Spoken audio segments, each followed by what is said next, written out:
Welcome to the Elizabeth Cunningham Show, courageously expanding love with me, Elizabeth Cunningham. Has the way that love has arisen in you seemed out of place or even taboo? My mission is to expand the conversation of love in the world. Is it possible to have deep, loving, healthy relationships? Have you ever been curious about having more than one relationship or partner at a time? Get ready to transform in love, be courageous, and set yourself free. In this show, we talk about relationships, sex, love, and the ways we wish we could be, but never thought were possible. I shed light on things that are not always talked about with conversations about expanding love. The Elizabeth Cunningham Show starts now. Welcome to the Elizabeth Cunningham Show. My name is Elizabeth Cunningham, and I am excited to bring you our show today from different parts of the world. And I'm going to introduce my guest here in a second. But I am currently in Nebraska at my parents' home. So for those of you who are watching that notice my different surroundings, here I am. And today we are going to be talking about solo polyamory and critically challenging hierarchy with Roy Graff.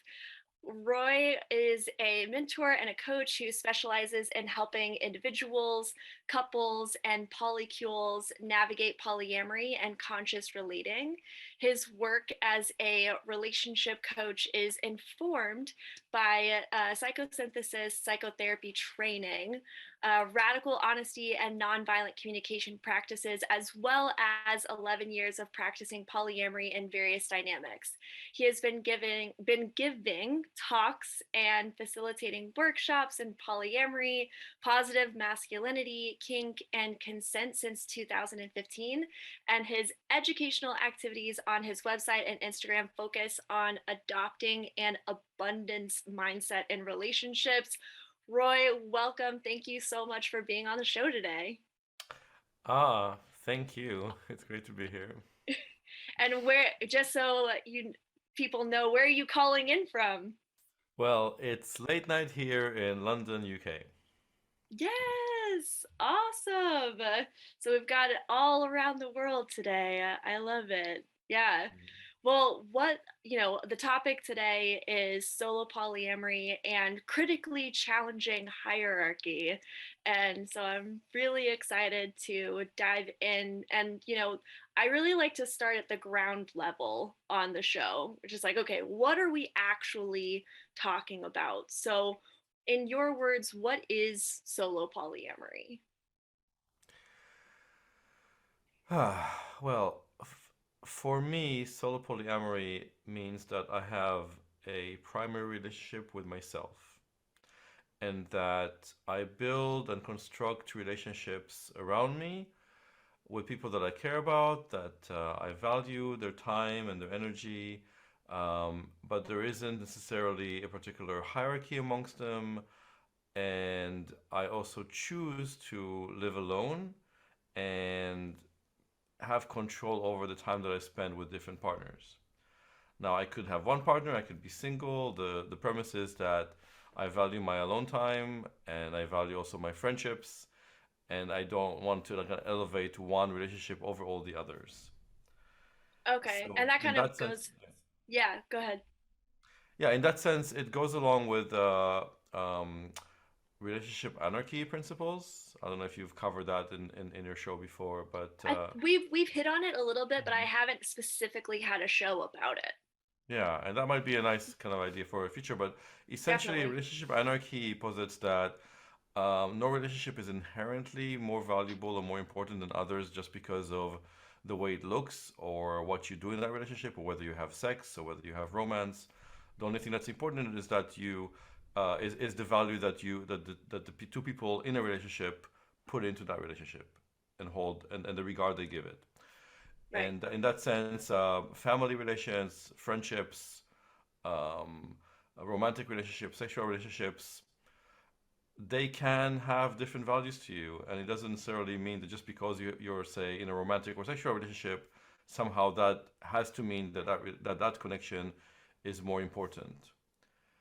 And Right. it's a radical shift in thinking because we've been conditioned from a very early age to expect this relationship escalator idea of like of basically to be happy, to be complete, I must meet one person, fall in love with them, build a life with them, have kids, live together, own a home, kind of blend our finances. All of those things are told to us. This is the way, right? This is like the holy path. And Hmm. you know what? It doesn't fit. It doesn't work for everybody, and we're all different.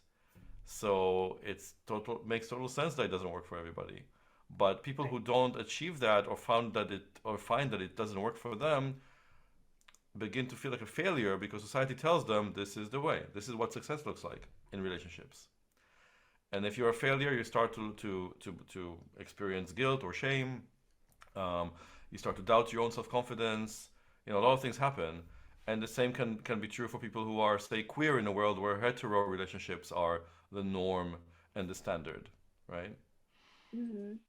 Yeah, and I think that that is kind of the concept that I know most about solo polyamory and relationship anarchy is this, disentanglement of like the more or less value that different relationships have, Hmm. right? And so my then next question is, because I think that a critic of that might say, well, aren't you just stuck in kind of like just dating around or like being single? Haven't you just chosen, Hmm. what's the difference between solo Yeah. polyamory and just choosing to be single for the rest of your life? Yeah, and I get asked that. I get asked that on dating sites sometimes when I put it in my profile, and they're like, "Well, what does that mean? You're just single, you're just dating, or you're not ready to commit." And I guess my answer to that is that first, I've experienced monogamy, I've experienced being married, I've experienced being polyamorous in a primary relationship. I've tried different kind of relationship dynamics, and this is what works best for me in the moment now, and has been for the last 4 years.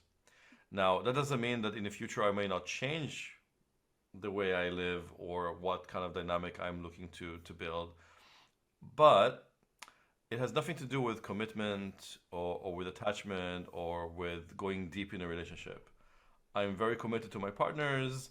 We have a very deep and intimate relationship, and it's as loving and as committed as any other, monogamous or primary relationship. That doesn't really have anything to do with it. So, I mean, Mhm. personally, I enjoy dating and I enjoy meeting new people and discovering new things about people. But I also really value the kind of the feeling of intimacy that you can build in a long-term relationship, and that's really important to me. And I'm quite a romantic person, so I also really love to fall in love. That's really beautiful. So how would you define commitment in your relationships? So when people think about commitment, let's say in the kind of traditional monogamous relationships, they think about making promises, right? Or having contracts, like marriage is a legal contract. Buying a house together is a contract. Um, or making promises. I will love you forever. I will be with you forever. I'll be with you through sickness and health. All of that stuff. Now, all these promises don't really mean much because we can't. There's no guarantee that we can actually deliver on them. So they're promises that I'm sure made in good faith, and people mean it when they say it. But if you really think about it, realistically, you can't make these promises, right? Hmm. And the high divorce rate and the breakup rate amongst monogamous people is kind of bears that out. So I don't like to think of commitment as something that I basically um, essentially outsource to institutions like the state that manages kind of marriage licenses. Hmm. I like to think of commitment as something that that is real, that is realistic, that is achievable, Hmm. and it's really about the emotional connection, right? So I'm Hmm. committed um, to um, to be truthful, to be honest, to be direct, to say what I want, to ask for what I want, um, and to be generous and compassionate with my partner when they ask me for what they want. I think that's commitment. And then there's the way, the relationships are built of making plans together, to go on holiday, to go see friends, to go out.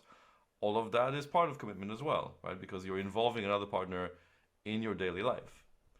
You care about what's going on in their life, right? You basically share that information. All of that creates part of a commitment.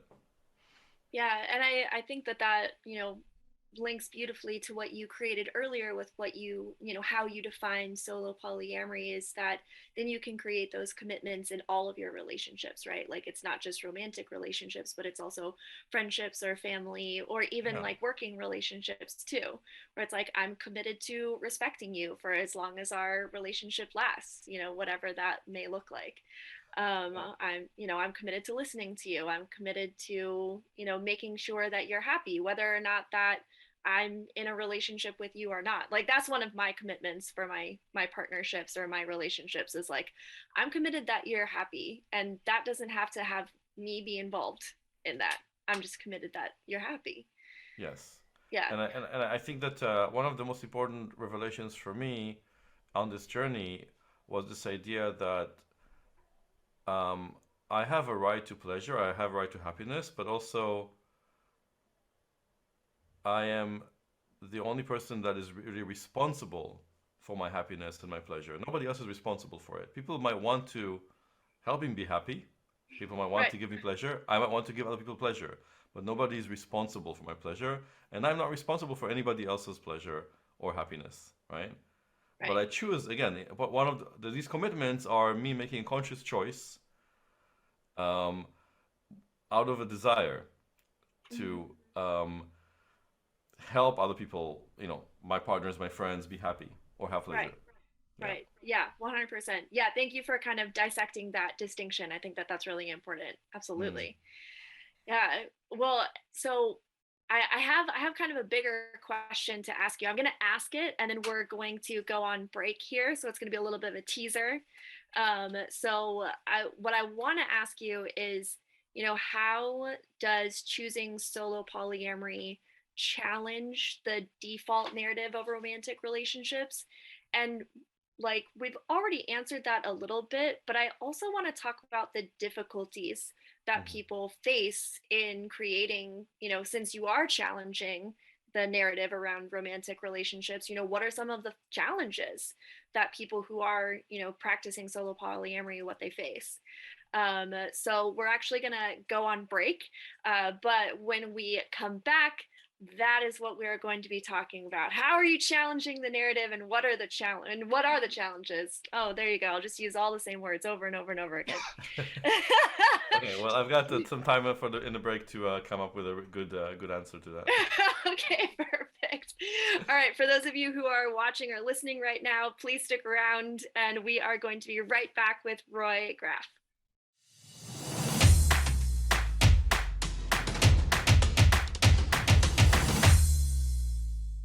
Welcome back to our second segment of the Elizabeth Cunningham Show, Courageously Expanding Love. And we are here talking to Roy Graff about solo polyamory and critically challenging hierarchies. So, where we left off, the question that we cliffhanged, is that how you say that? Cliffhangered, whatever.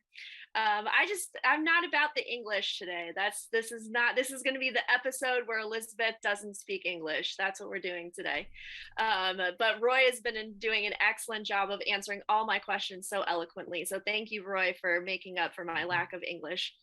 All right. So where we left off was the question of how does choosing solo polyamory challenge the default narrative around romantic relationships, and what are some of the difficulties that people face in challenging that narrative and choosing solo polyamory?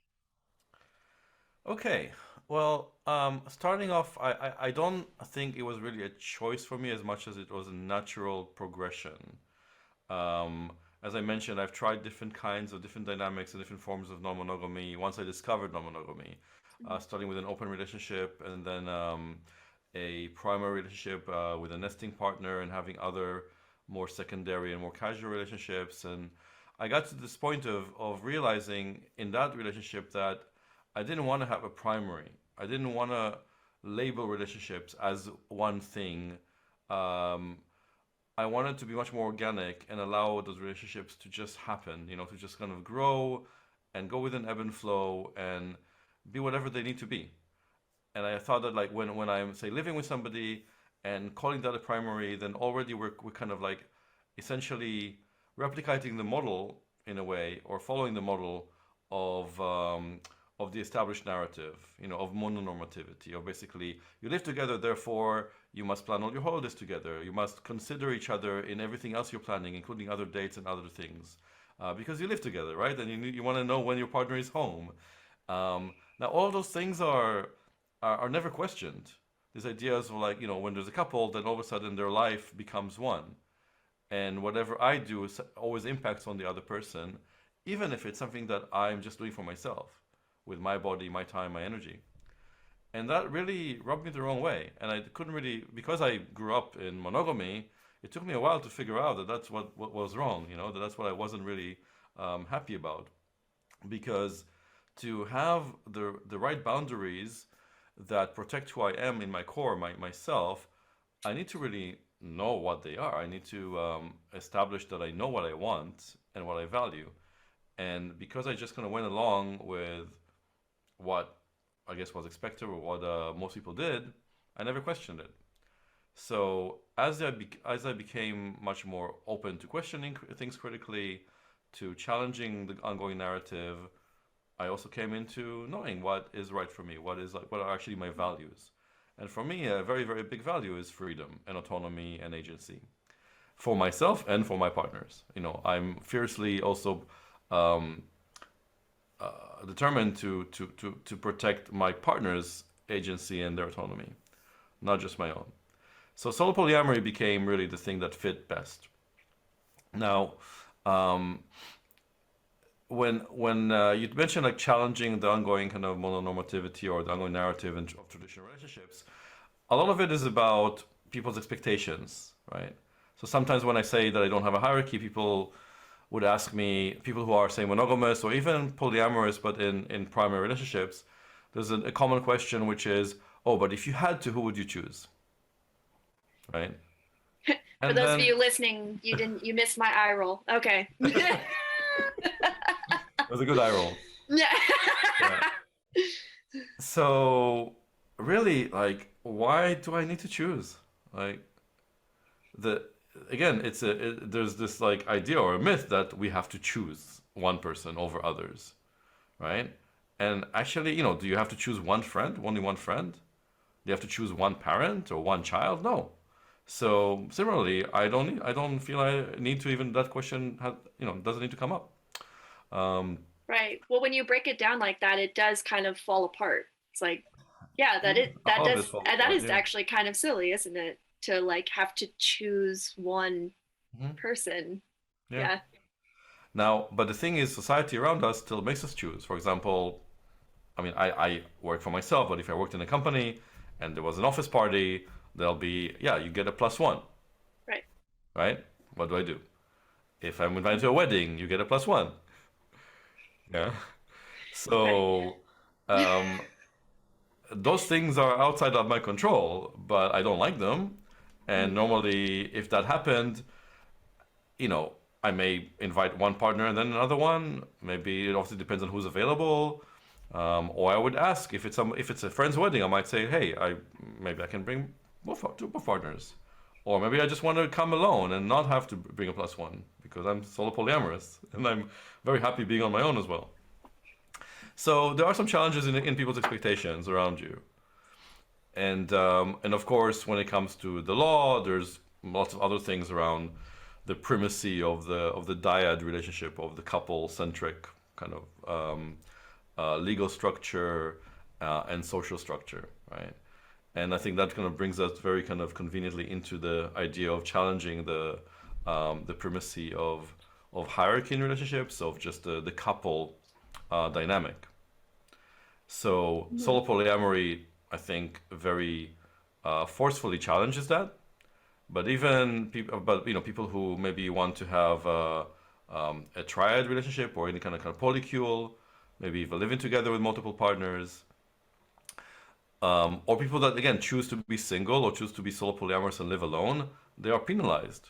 penalized by the tax code, by rents, by lease agreements that often favor married couples, for example, over just friends renting. And of course, a lot of things are much more expensive if you want to buy them either as one or as three, because a lot of things are packaged up for two, you know? Right. Um, you get holidays, which are like, basically everything is based on the couple. Most of the hotel rooms are for couples, for two people. So pretty much all the beds are designed for two people. So there's a lot of these things all around us, and once you start looking at it critically, my God, it never ends. There's so much. Yeah, and I think that that's also what people miss, or like, because it doesn't often come to mind, right? Yeah. Because we think of people as either you're single or you're in a couple. Like that's the majority of our world. You're single or Mhm. you're in a couple. And so then it would make sense that all of the structures around us are then, set up in that way as well. So as far as like the difficulties that people face. So there's like the difficulties that people face just in day-to-day life, and kind of what you were saying, and like just generally living. But what are some of the challenges that people in solo polyamory face, like in creating Hmm. relationships? Yeah. So I think that there's an expectation in oftentimes for people who maybe again grew up in a monogamous kind of mindset that somehow your relationship kind of defines your value in some way. So feeling special, feeling unique, feeling like you have something exclusive is what gives you value. Yeah. I've absolutely heard that from people where they're like, I'm not going to be whole until I have, Yeah. my lifelong Yeah. partner. I'm not going to be happy, or I'm not going to be fulfilled, or I'm not going to. I've even had women say, like, I'm not going to feel beautiful until I have my lifelong partner. Yeah. And yeah, solo polyamory absolutely like flies in the face of like, no, actually, you can be happy and fulfilled and absolutely beautiful.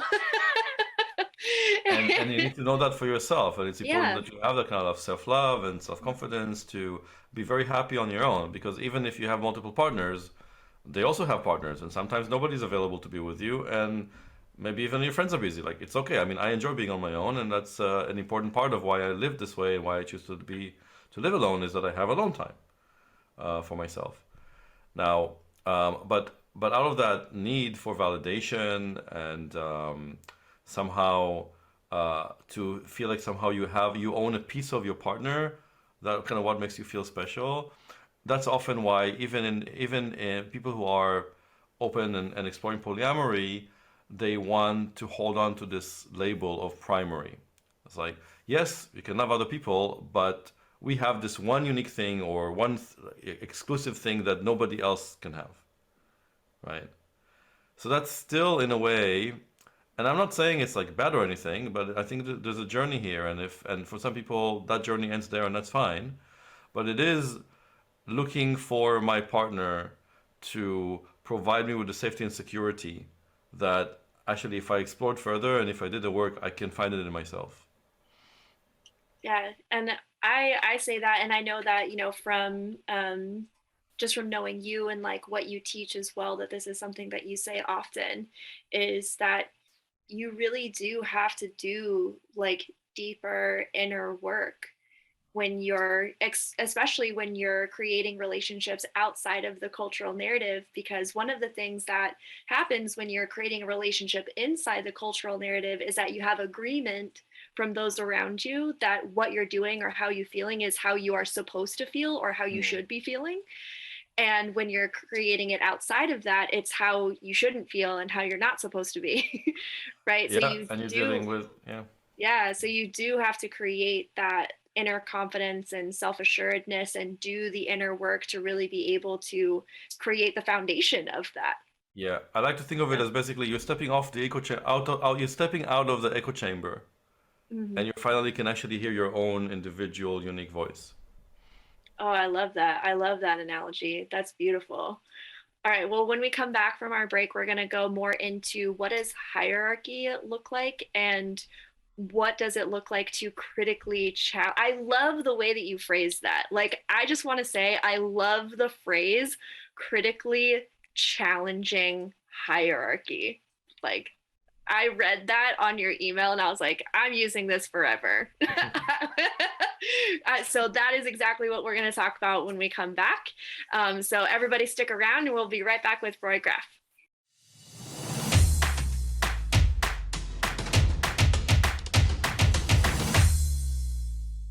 We are here with Roy Graff, and we've been talking about solo polyamory and challenging cultural narratives around what relationships can look like. And what I want to go into is this idea of critically challenging and evaluating what hierarchy is, specifically in polyamorous relationships. But I think in, talking to Roy, what we're going to discover is like really critically challenging and evaluating hierarchy even outside of polyamory.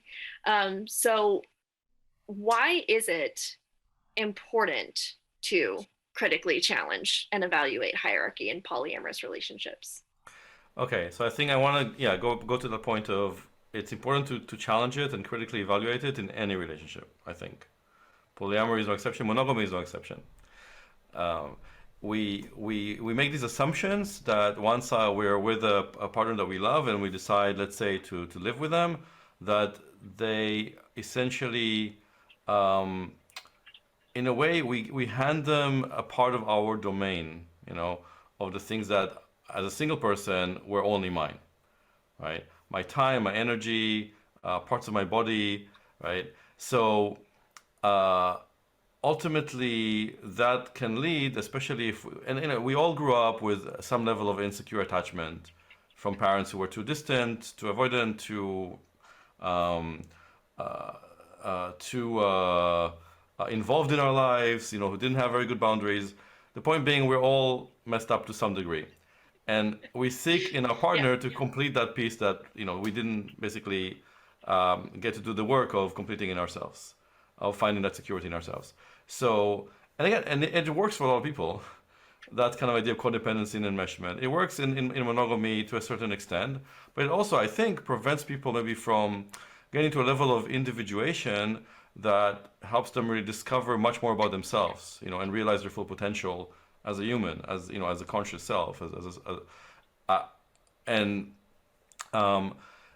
but when people open up their relationship and move on to non-monogamy or to polyamory, then that level of enmeshment and codependency is usually what puts a spanner in the works. Basically kind of creates the drama and the heartache, because we're so used to having that person essentially feeling like that there is a hierarchy and somehow we are at the top of the hierarchy. That if they go out on a date and if they fall in love with somebody else, that would challenge our position, essentially challenge our safety, because we linked our safety to our position in that relationship, right? Right. So that I just want to like pause there because that's huge. yeah, it's like that we linked our position or safety or security to that person or to that relationship. I think that's like, yeah. Yeah. And it's amazing to me looking at now, like how much power we hand over, how much of our own power we hand over. And of course, in return, we get power from our partner, and it's this exchange, and we think of it as this beautiful thing. But I prefer to think of a relationship as I am here as an individual, my partner is the individual, and then we, with our energy and with our love, we create this entity in the middle, which is the relationship. And we can feed into it, and we can grow it. But we also know that we can step away and be ourselves and be individual and have our own life and our own, kind of our own personal space. And that if for whatever reason I'm no longer with them, I will be okay. I can still find happiness. I can still be safe. Now, in polyamory, the idea of hierarchy can also have these toxic effects on anybody who comes into an existing relationship, who basically joins either as a secondary partner, or joins as a third to an existing couple to create a triad, for example, right? Now, you're probably familiar with this idea of unicorn hunting and unicorns.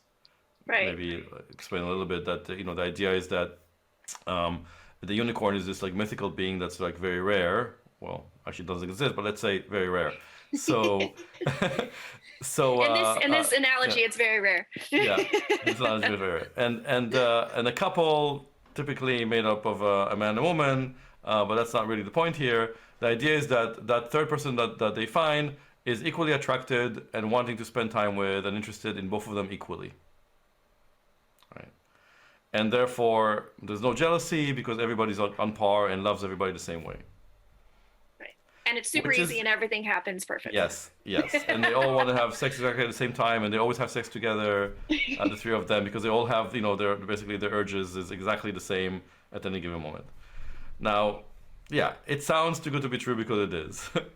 And it might start off that way in the first few weeks, but eventually people find that they have different speed, different paces, different needs, different desires, which is totally normal. Mhm. And most of the time, maybe if one of those connections blossoms and develops, that's great. Let alone like all three dynamics there. And so basically there are. I mean, we're used to saying that in a triad there are four relationships, right, between each couple and then the three of them together. But you can also add again three additional relationships of each one with themselves. Right. And There's a lot going on. yeah, that's going on. And it has to be done very consciously to observe that the hierarchy creates a situation of real unfairness of the person coming into the dynamic essentially having to accept certain rules and agreements that were made before their time, before they came into it, Right. right? Yeah, because they're entering into a pre-existing relationship. Yeah. Right. So imagine that if you were in a relationship, you started dating somebody and you kind of laid out these rules to them about how they can interact with you, like how much they can kind of love you, and essentially gave them like a time schedule of when you're available for them. That wouldn't really be a very even relationship, and I don't know if the other person would like that very much. But often that's what happens to a third person coming in, joining a couple. So Right. that's where hierarchy is, I think, is a problem and needs to be addressed. Now, yeah. Yeah, so what I'm hearing what you're saying, and like the most common examples that I know as well are, yeah, if you have the hierarchy of already having a pre-existing couple, and then you have secondary partners or tertiary Mhm. partners, and so therefore like the first relationship that formed is Yeah. the most quote unquote most important Yeah. relationship, and or takes precedent over all of the other relationships, and then yeah, the hierarchy of a couple dating and then finding people to date that uh, that they expect this third person to just enter into their relationship with their rules on Hmm. their time schedule, Yeah. needs, desires. Yeah. Yeah, absolutely. And in And both of those cases, sorry, in yeah, both cases of whether it's a triad or whether it's a couple that each one is dating but still maintaining that primary label, there tend to be this agreement that that relationship matters more than any other. Which means if you right. develop feelings for another person, but your partner is insecure or for whatever reason wants to close the relationship again, right? Then I have given my agreement to stop seeing the other person. Right. And yeah, and that's kind of like the spin-off of the challenges of having hierarchies, is because yeah, then people are starting to make rules for other people, or like what can or can't happen in a relationship with other people, rather than allowing things to happen organically, or dealing with whatever the insecurity is that started you know originally created that rule, right? Yeah, yeah, Because I think that having a hierarchy, and I think this is kind of what you're getting at, is like having a hierarchy and maintaining that hierarchy also leaves things unexamined, which is why you need to critically examine and evaluate it. exactly. Because I mean, that hierarchy in itself is like gives you a sense of security, but I Right. think it's a false sense because ultimately, even when you have a hierarchy, your partner can leave you. So, and there's nothing to keep them there really, like legally, or you can't force them to stay. So the hierarchy is largely um, illusory, and it replaces the that you know the it basically um, is a distraction from doing the work of finding your own security, and basically creating agreements that are based on what everybody wants. Agreement that comes from respecting everybody's boundaries when everybody's like eagerly wanting to make that agreement. Because if when you say you have an agreement, but one or more people in the dynamic are reluctantly accepting something just to keep one person happy, then that's a rule. It's not an agreement. Right. And something that I've picked up from the Wheel of Consent training with Betty Martin, which is a wonderful practice, I love that. Yeah. is around this idea of you have your domain, right? You have your domain, which is what are the things in your life that you have the right to and you have a responsibility for, like your body, your thoughts, your desires, your imagination, your ability to choose, your ability to act, your autonomy and agency. All those things are yours. And that's where the boundaries are important, right? You create boundaries to protect them. Right. And in codependent relationships, and when there's this hierarchy, you often like give your partner access to that domain in some ways.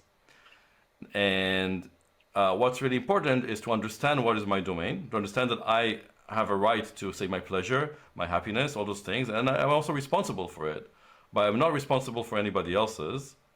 And then from that place, creating some building limits, and those limits, and for me personally, how I interact with other people, how much safe I feel in certain environments, they inform the agreements I can make with other people, with other partners. Right. And I know that's kind of theoretical, but if we have time, I can give some examples. Yeah, let's give an example. So if I feel that, say, my partner bringing somebody home while I'm there and to have sex in the spare room, for example, is making me feel in my body really unsafe. Yeah, I can say that, I can name it, and I can ask my partner not to do that. Ultimately, my partner then has a choice. They can or cannot. I mean, if they own the home equally with me, then they have a choice to also bring people there.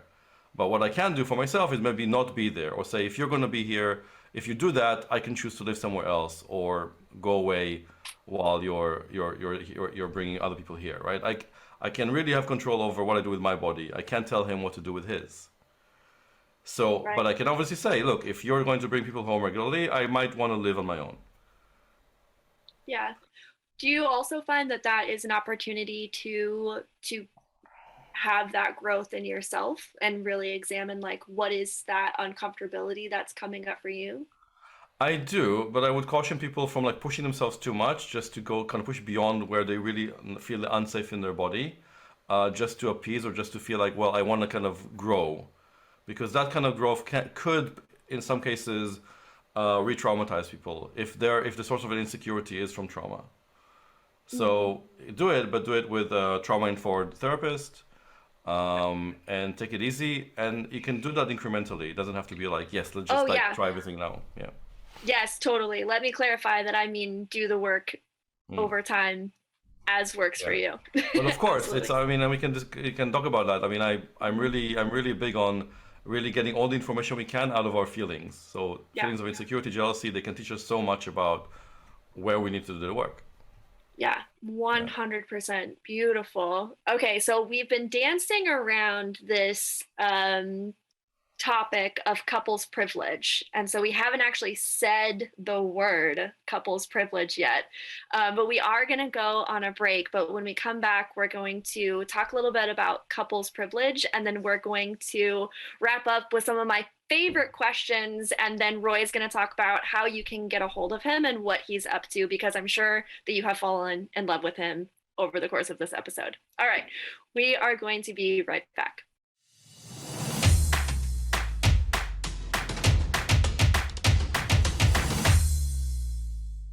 All right, welcome back to the Elizabeth Cunningham Show, Courageously Expanding in Love. And we are still here with the wonderful Roy Graff. And one of the things that we've been kind of dancing around the whole show has been the concept of couples privilege. So tell us a little bit more about what is couples privilege. Well, when we talk about hierarchy, we're basically saying that somehow there is a priority order, right? And at the top, oftentimes you'd find a couple. And life is kind of organized in our economic system and in the legal system around prioritizing things for couples, and the fact that the relationship model that we grow up with also puts on a pedestal this couples and getting married, etc. Means that a lot of things are geared up for that.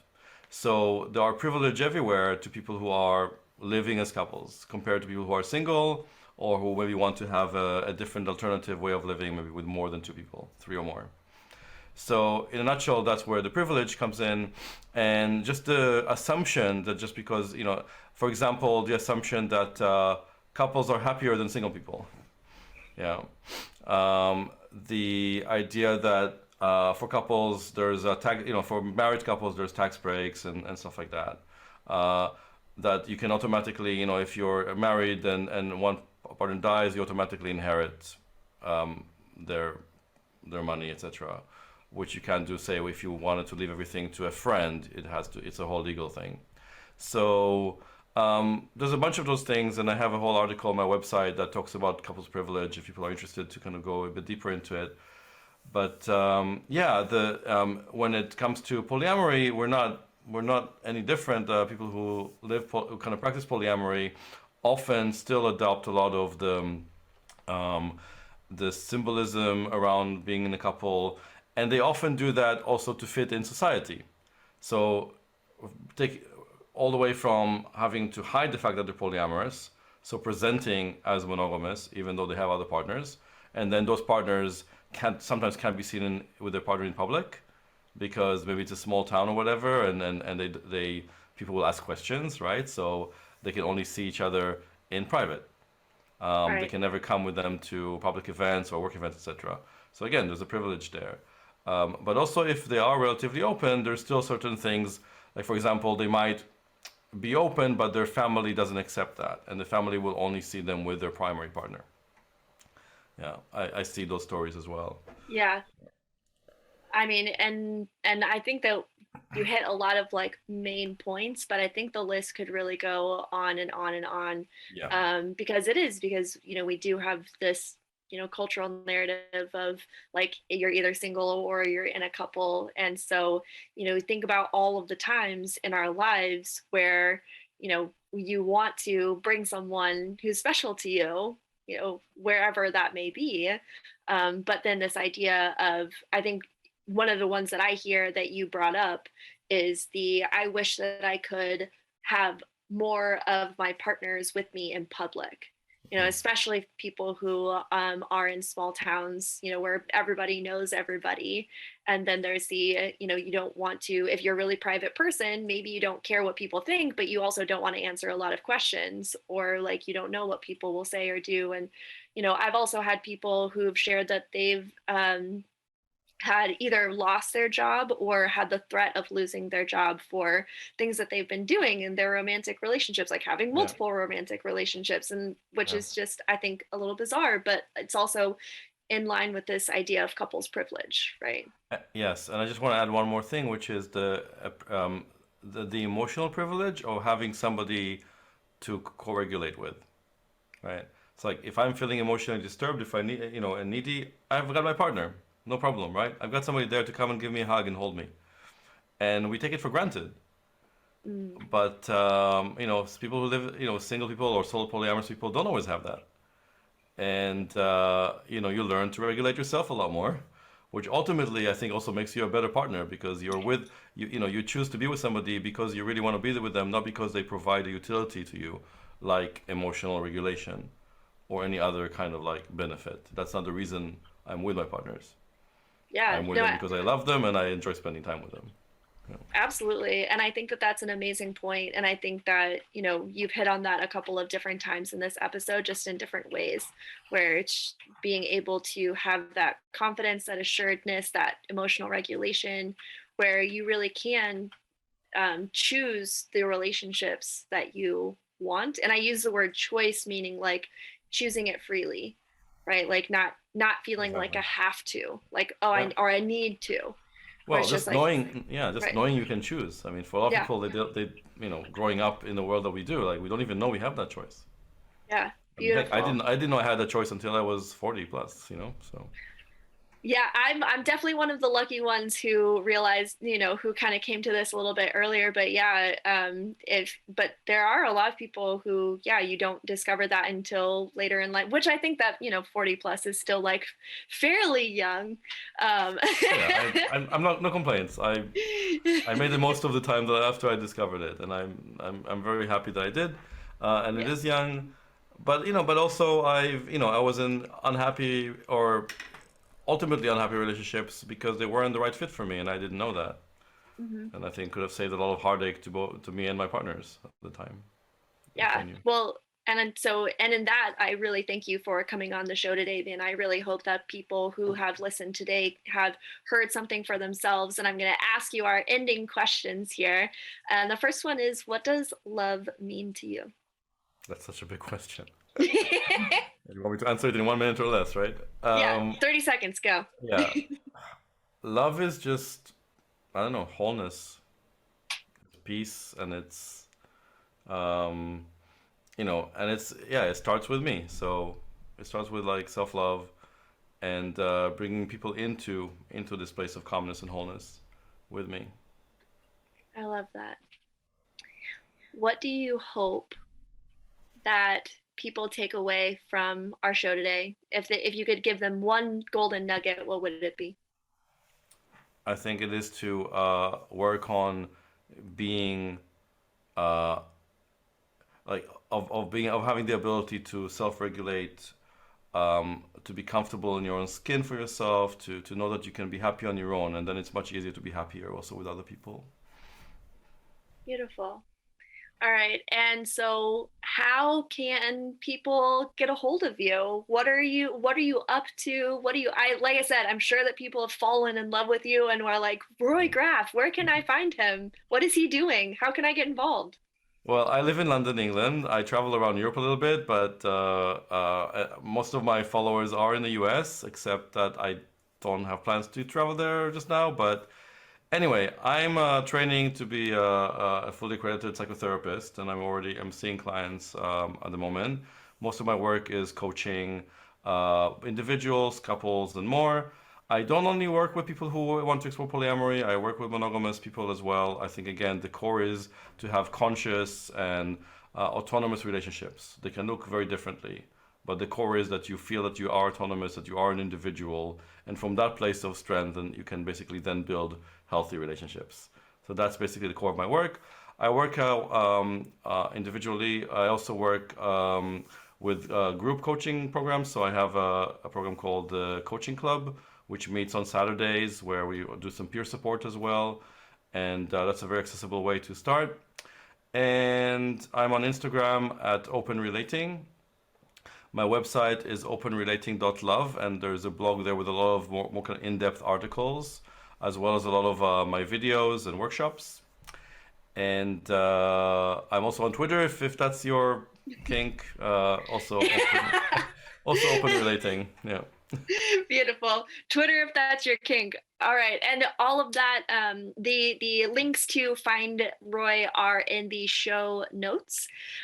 So if you are currently watching live, they're in the show notes. If you are watching later on, they're in the show notes.